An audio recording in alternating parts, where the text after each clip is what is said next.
পুলিশের বদলে এবার রাস্তায় ট্রাফিক সামলাচ্ছে রোবট।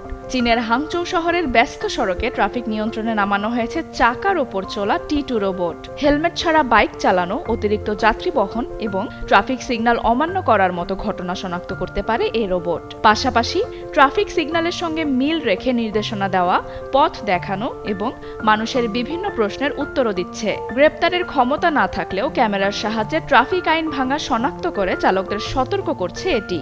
গত মে মাস থেকে হাংচৌতে 15টি রোবট পরীক্ষামূলকভাবে কাজ করছে। 8টি প্রাকৃতিক তেল, ভিটামিন ই ও সি সিরাম সমৃদ্ধ লিলি সিরাম অয়েল চুল করে মজবুত, নিশ্চিত করে হেয়ার গ্রোথ। কর্তৃপক্ষের দাবি, এর ফলে হেলমেট না পরা ও স্টপ লাইন অতিক্রমের মতো ট্রাফিক আইন ভাঙার ঘটনা 40% বেশি কমেছে। সকাল 7টা থেকে বিকাল 5টা পর্যন্ত বিরতিহীনভাবে কাজ করতে পারে এসব রোবট।